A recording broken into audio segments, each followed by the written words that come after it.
that next speaker really needs no introduction. So please join me in welcoming Dr. How you doing? Governor.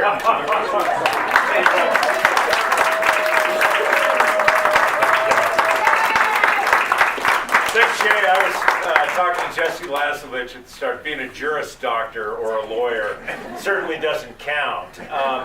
But it's great to be here with the Butte Silverbow healthcare community who sees daily the impact of tobacco on their patients, but also sees daily the impact of what Medicaid expansion has done for this community and indeed our entire state. And going last after these fine professionals are batting cleanup a little bit, in many respects they said most of the things that we all need to carry from this. But I want you to get your head around the fact that over $12 million has been spent already flooding our TVs, stuffing our mailboxes with fundamental misinformation. One of these companies has spent more than 3 times the total amount any ballot initiative committee has spent to oppose an initiative in our state's history. Get your head around what $12.5 million in Montana really is. We talked about 100,000 Montanans having health care. They have spent $125 per each of those people trying to take their health care away. And fundamentally, it is time, from my perspective, to stand up to the tobacco companies. And let's talk a little bit of truth about what I-185 really does.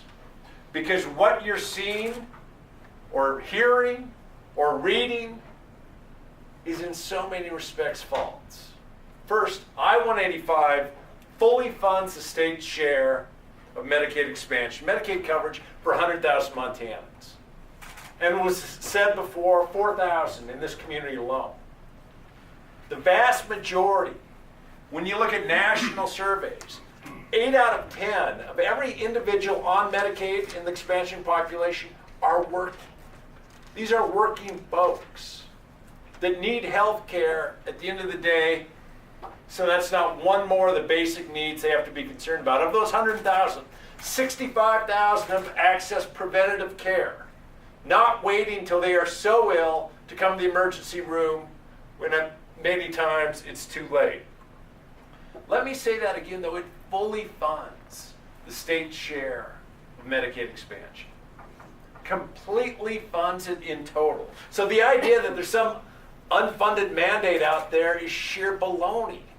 Second of which, it will also help reduce smoking and fund other essential services that veterans and seniors and others have earned and deserved.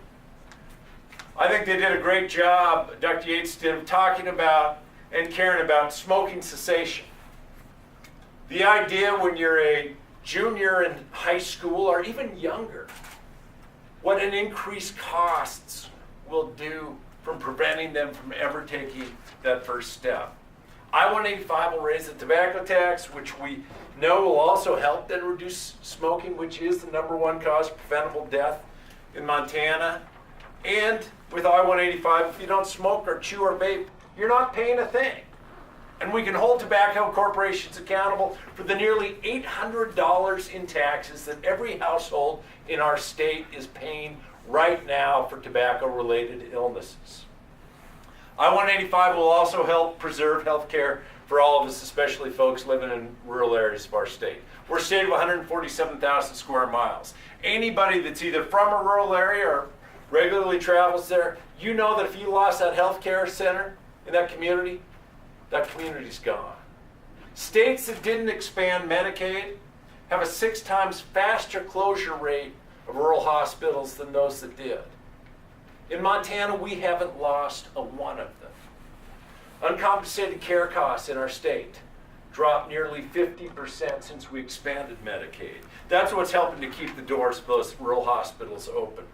And because we expanded Medicaid, our uninsured rate went from 20% before to 7% today. Our economy also benefits from I-185. One of the many things I love about this town is if a new employer was going to come and it brings 5 people to it, everybody would say, this is wonderful, we're creating jobs. Since expanding Medicaid, over 5,000 new jobs in our state. $300 million of new personal income. And don't kid ourselves, if we didn't expand Medicaid, it's not like you'd all get a check back from the federal government. We'd be paying to have health care in places like New Jersey and others. That's money that has come into our state as a result of us providing health care for another 100,000 Montanans. And our veterans and our seniors benefit from I-185.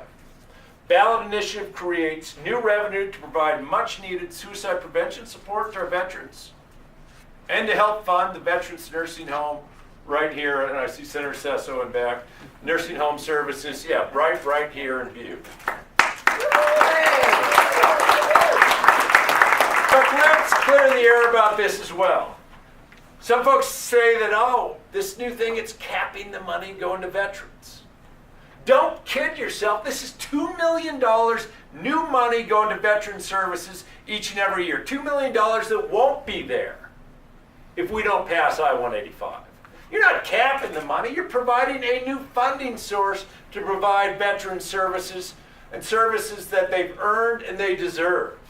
If you look at that 100,000 population, folks that have expanded Medicaid, almost 10% of them, 9,500, are veterans, service members, or their families. Not everybody that wore a uniform is VA eligible. And many people in areas of our state, it's too darn hard to get to a VA center.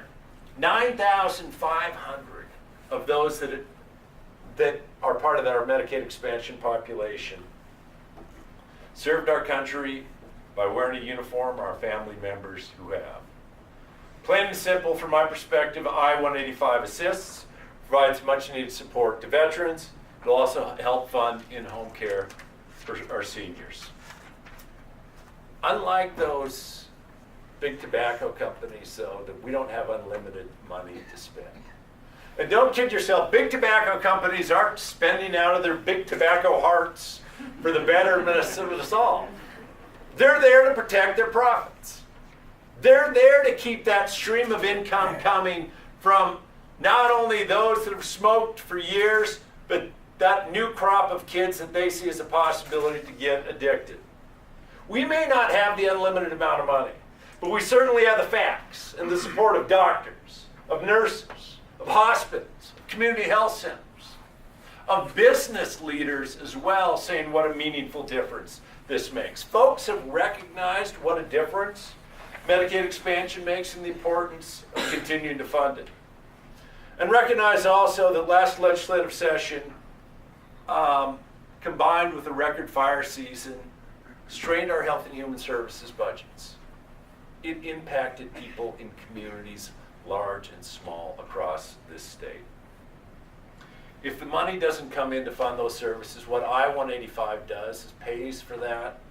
We can expect much more of the same, unfortunately, when we go into this next legislative session.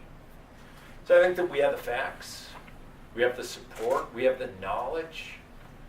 Sometimes it becomes so abstract when we talk about 100,000 Montanans. But recognize these are our friends and our family members. These are people that we see at the grocery store, the church. Some of the most profound moments of my time in service as governor have been when somebody walks up to me on the street and literally says, here's what happened when I got health care. Recognize that when we talk about mental health challenges, how many more folks have treatment for mental health? Substance use disorder, addiction. It opens up opportunities for folks all across our state. At stake is 100,000 Montanans receiving health care today that wouldn't necessarily without I-185. At stake is 9,500 veterans and their families who could lose their health care. At stake is the opportunity to prevent thousands of premature deaths caused by smoking and to make tobacco companies pay their fair share for their deadly products. So we have about 4 weeks from the election, and from my perspective, we need to continue to have these conversations. It's not television commercials that vote. It's not mailboxes that vote. And they may well spend even more money trying to confuse folks about what this initiative would do. It's up to us to ensure people understand how important I-185 is to our livelihoods, to our healthcare system, to our economy, to our veterans, to our senior citizens. Voting for I-185 is not only the smart thing to do for our state, but it's also certainly the right thing to do. So thank you for both hosting this. Thank you for all being engaged in this. And most importantly, thank you for recognizing that we can clear a lot of the smoke out of the air and talk about what this will actually do for my parents. Sure appreciate it.